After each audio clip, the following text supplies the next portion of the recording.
Hello दोस्तों, Aaradhya academy के YouTube channel में आप सभी का स्वागत है। दोस्तों, राजस्थान में आयोजित सभी प्रतियोगी परीक्षाएं जैसे कि RAS, CET, first grade, second grade, REET, patwari, ग्राम सेवक, Rajasthan police, SI, constable, LDC, पशु परिचर एवं अन्य सभी प्रतियोगी परीक्षाओं के लिए राजस्थान पॉलिटी के टॉपिक वाइज टॉप अति महत्वपूर्ण प्रश्नों की सीरीज स्टार्ट की गई थी, जिसमें अपनी दोस्तों 11 क्लास है वो कंप्लीट हो चुकी है राजस्थान की पॉलिटी में।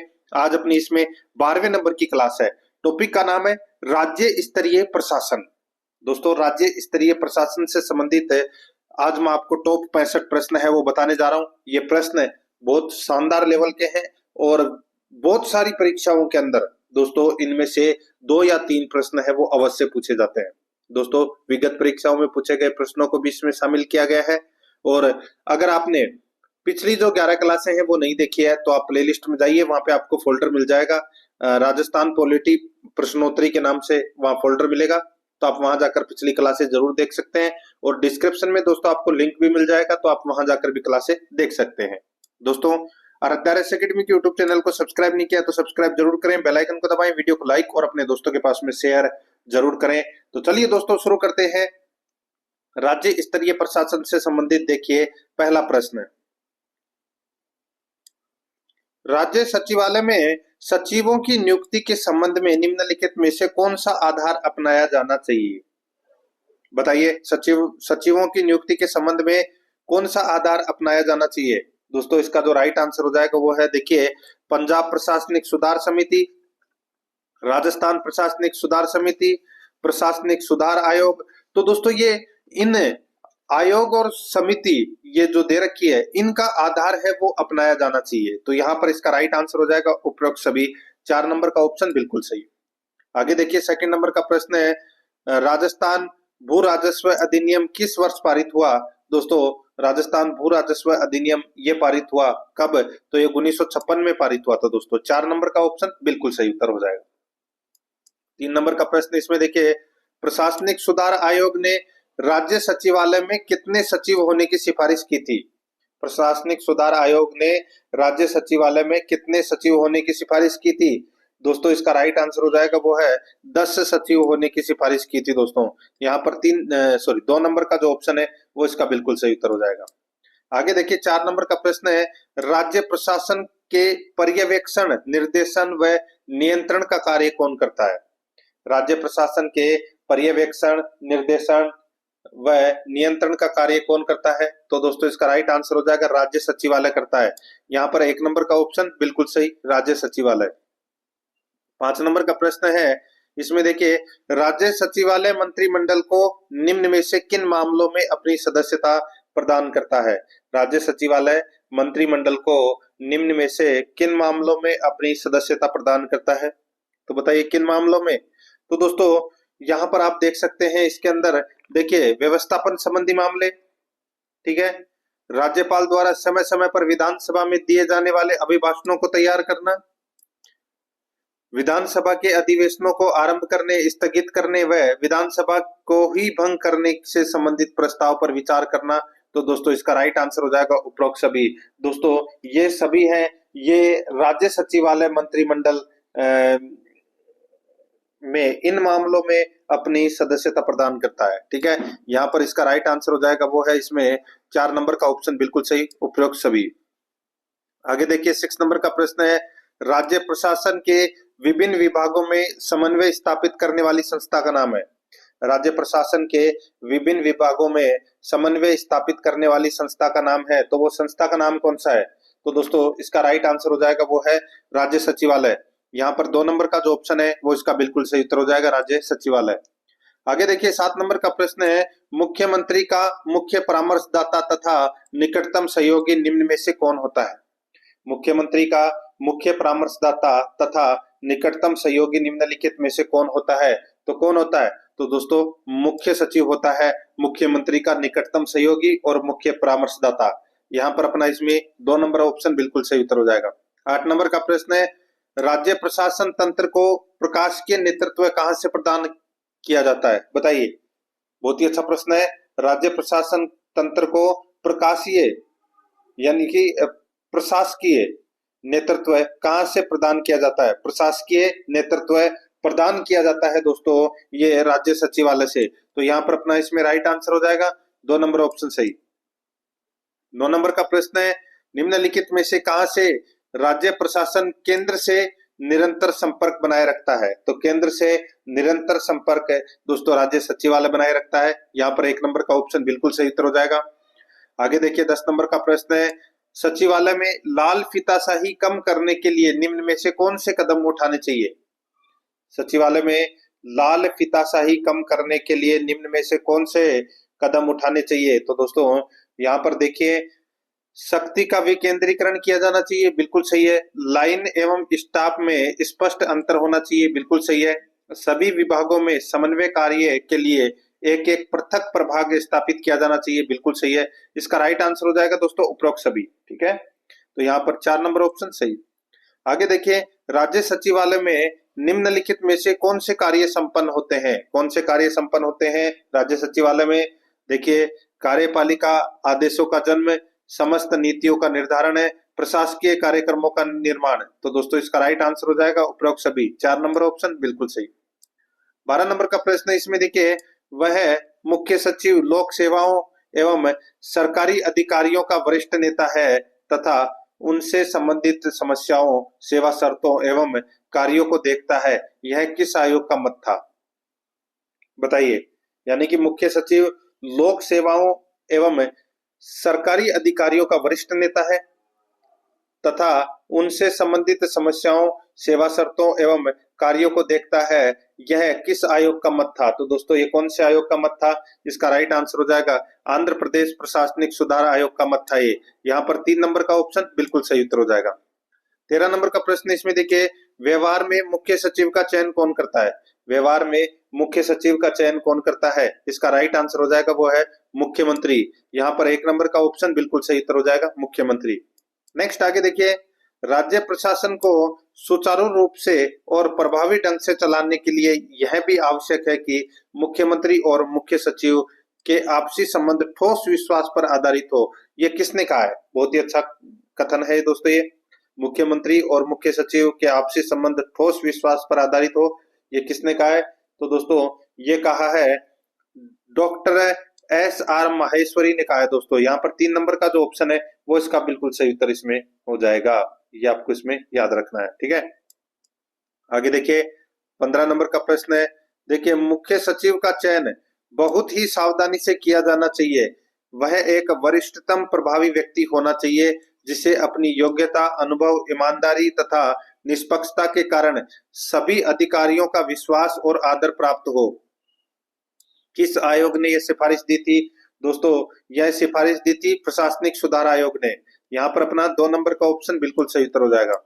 आगे देखिए 16 नंबर का प्रश्न है, राज्य प्रशासन की धुरी किसे कहा जाता है? राज्य प्रशासन की धुरी किसे कहा जाता है? तो दोस्तों ये कहा जाता है मुख्य सचिव को। यहाँ पर 3 नंबर का ऑप्शन बिल्कुल सही।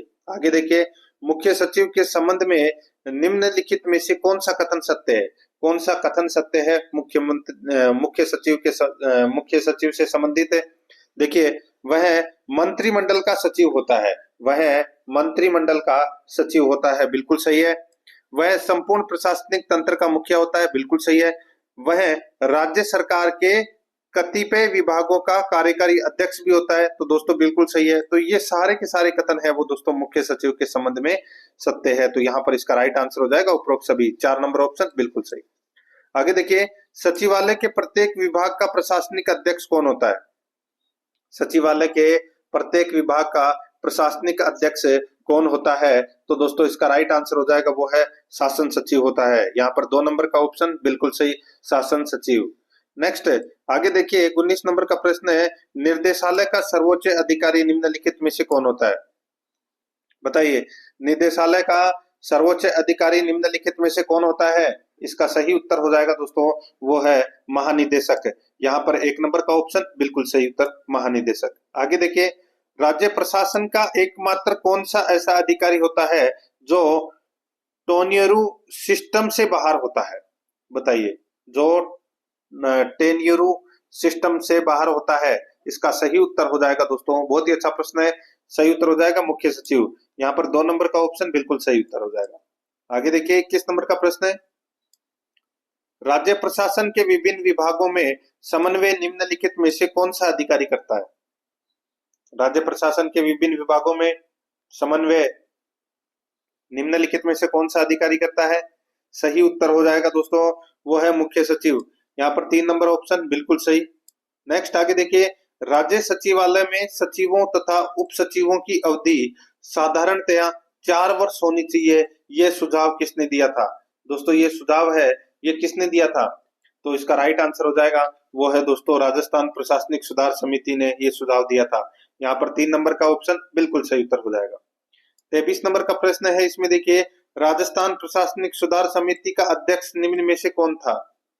तो दोस्तों राजस्थान प्रशासनिक सुधार समिति का अध्यक्ष है, वो कौन था? राइट आंसर हो जाएगा हरीश चंद्र माथुर। 1 नंबर का ऑप्शन बिल्कुल सही उत्तर हो जाएगा। आगे देखिए 24 नंबर का प्रश्न है, राज्य प्रशासन में स्टाफ अभिकरण का मुख्य कौन होता है? राज्य प्रशासन में स्टाफ अभिकरण का मुख्य कौन होता है? सही उत्तर हो जाएगा, वो है दोस्तों सचिव। यहाँ पर अपना 3 नंबर ऑप्शन सही। नेक्स्ट आगे देखिए, विभागाध्यक्ष निम्न में से किसके अधीनस्थ होते हैं? विभागाध्यक्ष निम्न में से किसके अधीनस्थ होते हैं? सही उत्तर हो जाएगा इसमें, वो है सचिव के अधीनस्थ होते हैं। 2 नंबर ऑप्शन बिल्कुल सही। नेक्स्ट आगे देखिए, किसी विभाग का अध्यक्ष निम्नलिखित में से किस अभिकरण का अध्यक्ष माना जाता है? किसी विभाग का अध्यक्ष निम्नलिखित में से किस अभिकरण का अध्यक्ष माना जाता है? इसका राइट आंसर हो जाएगा, वो है दोस्तों इसमें लाइन अभिकरण का। 2 नंबर का ऑप्शन बिल्कुल सही, लाइन अभिकरण का। नेक्स्ट आगे देखिए 27 नंबर का प्रश्न है, प्रमुख विभागाध्यक्षों का वेतन एवं स्तर सचिवों में अधिक नहीं तो कम से कम बराबर अवश्य रखा जाना चाहिए, किस आयोग ने यह सिफारिश दी थी? बताइए। तो दोस्तों ये प्रशासनिक सुधार आयोग ने सिफारिश दी थी। 3 नंबर का ऑप्शन बिल्कुल सही। 28 नंबर का प्रश्न है, इसमें देखिए, वहां यानी कि राज्य सचिवालय में आने वाले कार्यों में से कम 1/3 कार्य तो ऐसे होते हैं जो उसके सामने ही नहीं आने चाहिए, किस आयोग ने यह सूचना दी? बताइए। वहां यानी कि राज्य सचिवालय में आने वाले कार्यों में से कम 1/3 कार्य तो ऐसे होते हैं जो उसके सामने आने ही नहीं चाहिए, किस आयोग ने यह सूचना दी? इसका राइट आंसर हो जाएगा, वो है दोस्तों प्रशासनिक सुधार आयोग ने सूचना दी। यहाँ पर 1 नंबर का ऑप्शन बिल्कुल सही उत्तर हो जाएगा। आगे देखिए, निदेशालय के संबंध में निम्न में से कौन सा कथन सत्य है? बताइए, निदेशालय के संबंध में कौन सा कथन सत्य है, वो बताना है। यहाँ पे देखिए, निदेशालय नीति क्रियान्वयन से संबंधित होता है, बिल्कुल सही है। निदेशालय का मुख्य अधिकारी तकनीकी होता है, बिल्कुल सही है। निदेशालय अपने मंत्रालय का तकनीकी परामर्शदाता होता है, बिल्कुल सही है। तो इसका राइट आंसर हो जाएगा उपरोक्त सभी। 4 नंबर का ऑप्शन बिल्कुल सही।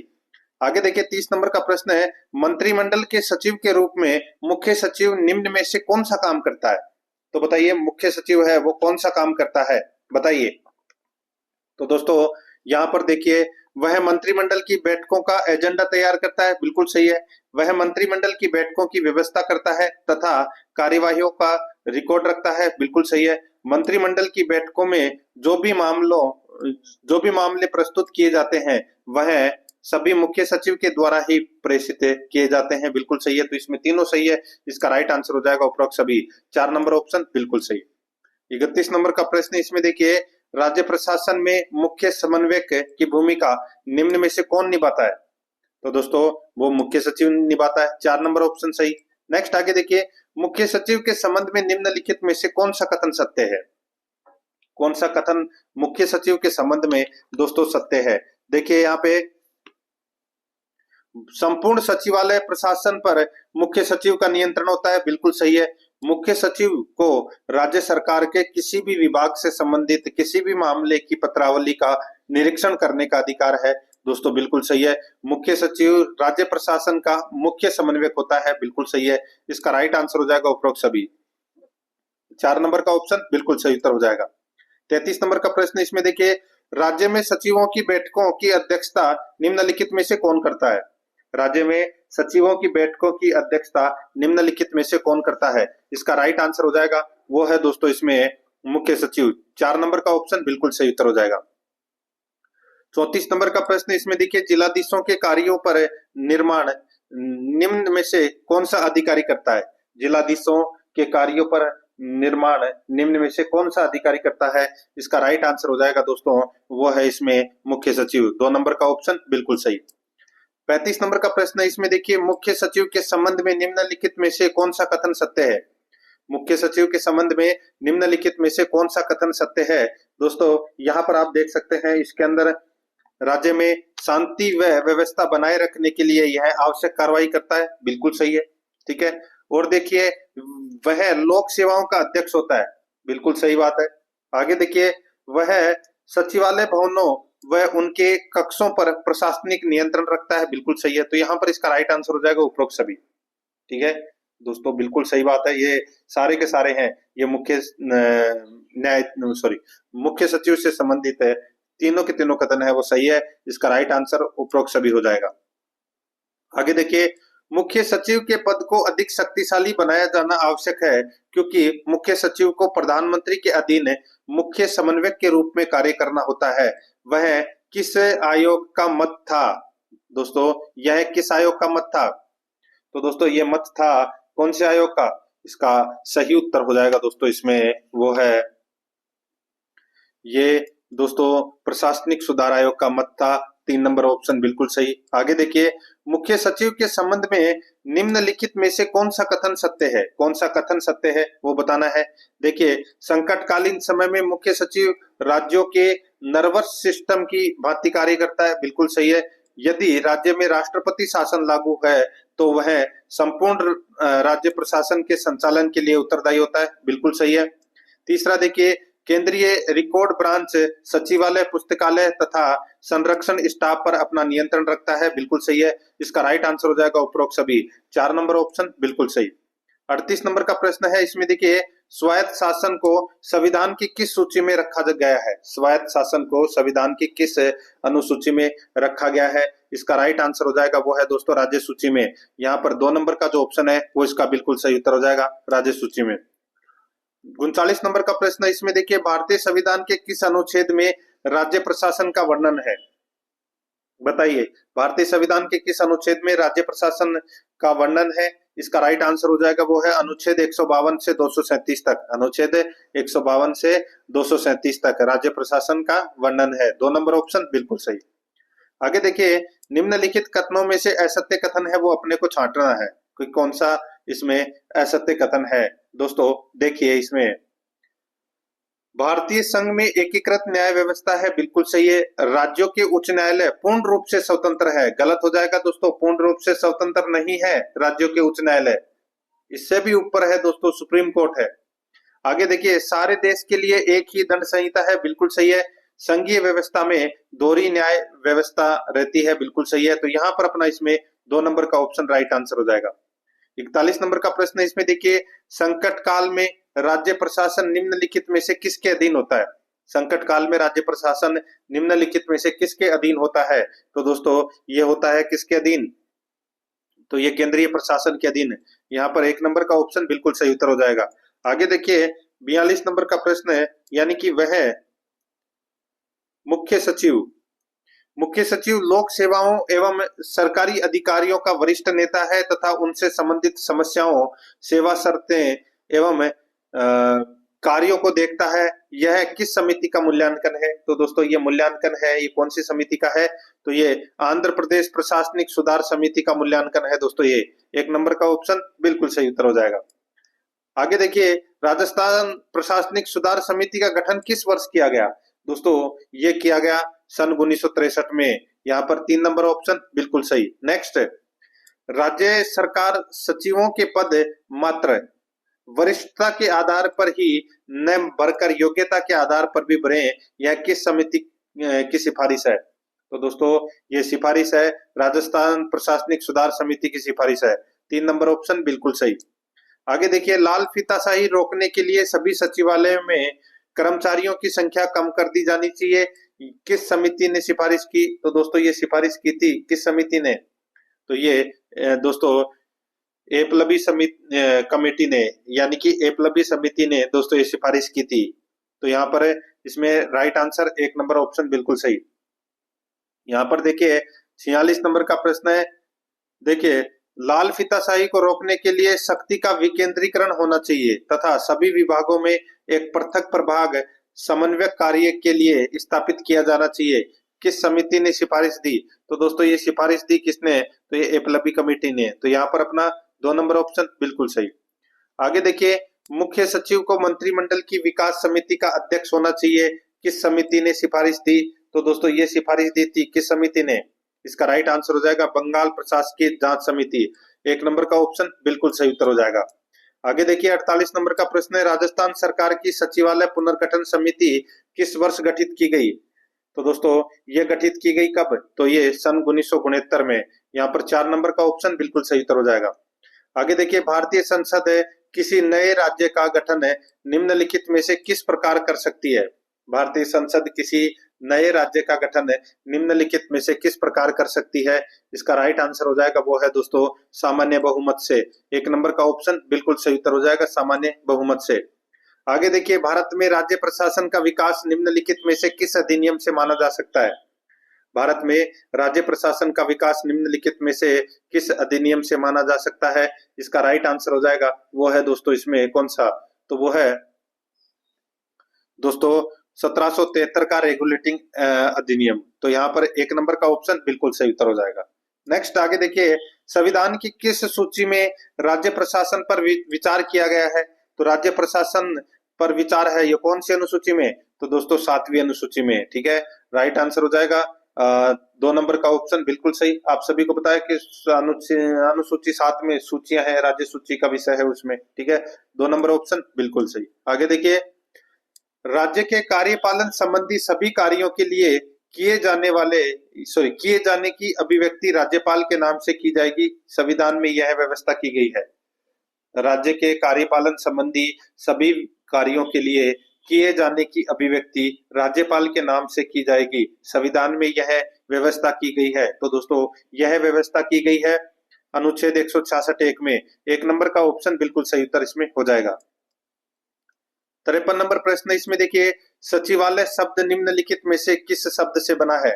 तो दोस्तों ये बना है कौन से शब्द से? तो ये सचिव शब्द से। ठीक है, यहाँ पर 3 नंबर ऑप्शन बिल्कुल सही। नेक्स्ट आगे देखिए, निम्नलिखित में से किस आयोग ने कहा राज्य प्रशासन का उच्च स्तर होने के कारण सचिवालय का प्रमुख कार्य नीति रचना तथा विधायी कार्यों में राज्य सरकार की सहायता करना है? बताइए किस आयोग ने कहा था ये? तो दोस्तों ये कहा था प्रशासनिक सुधार आयोग ने। यहाँ पर 3 नंबर ऑप्शन बिल्कुल सही। नेक्स्ट आगे देखिए, निम्नलिखित में से सत्य कथन को छांटिए। दोस्तों सत्य कथन देखिए, राज्य सचिवालय के शीर्ष पर मुख्य सचिव होता है, बिल्कुल सही है। वह मुख्यमंत्री का परामर्शदाता होता है, बिल्कुल सही है। वह राज्य सचिवालय का सचिव होता है, बिल्कुल सही है। तो इसका राइट आंसर हो जाएगा उपरोक्त सभी। 4 नंबर का ऑप्शन बिल्कुल सही। नेक्स्ट 56 नंबर का प्रश्न है, राज्य सरकार के सचिवों का चयन मुख्यमंत्री द्वारा और सही तरीके से एक उच्च स्तरीय समिति की सिफारिश के आधार पर करना चाहिए। ये किस आयोग ने कहा? दोस्तों ये कहा है किस आयोग ने? तो ये प्रशासनिक सुधार आयोग ने। यहाँ पर 1 नंबर का ऑप्शन बिल्कुल सही।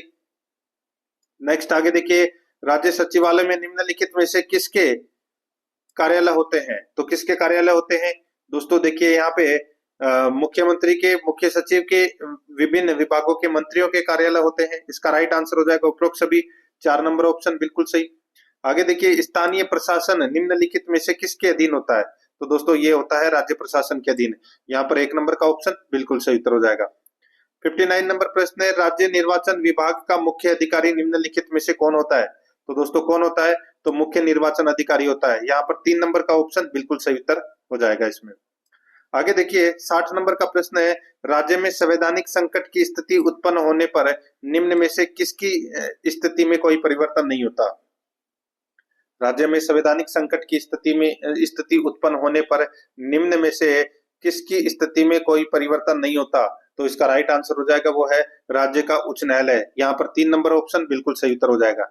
आगे देखिए, राज्य सचिवालय द्वारा निर्धारित नीतियों के क्रियान्वयन का दायित्व निम्नलिखित में से किस पर होता है? तो दोस्तों किस पर होता है? तो ये संबंधित विभाग अध्यक्ष पर होता है। यहाँ पर 1 नंबर का ऑप्शन बिल्कुल सही उत्तर हो जाएगा। आगे देखिए 62 नंबर का प्रश्न है, संविधान के किस अनुच्छेद में मुख्यमंत्री के संवैधानिक कर्तव्यों की व्यवस्था की गई है? तो दोस्तों इसका राइट आंसर हो जाएगा वो है अनुच्छेद 167 में। यहाँ पर 3 नंबर का ऑप्शन बिल्कुल सही। आगे देखिए, राज्य सरकार का प्रमुख प्रवक्ता निम्नलिखित में से कौन होता है? प्रमुख प्रवक्ता होता है दोस्तों मुख्यमंत्री। यहाँ पर 2 नंबर ऑप्शन बिल्कुल सही। नेक्स्ट आगे देखिए, कार्यकारी विभाग के विभागाध्यक्ष को निम्नलिखित में से कौन से नामों से पुकारा जाता है? तो कौन से नामों से पुकारा जाता है? दोस्तों देखिए, निदेशक, संचालक, आयुक्त, इन सभी नामों से पुकारा जाता है। राइट आंसर हो जाएगा 4 नंबर ऑप्शन सही, उपरोक्त सभी। आगे देखिए, निम्नलिखित में से कौन प्रमुख कार्यकारी को सलाह देने के लिए स्टाफ अभिकरण के रूप में जानी जाती है?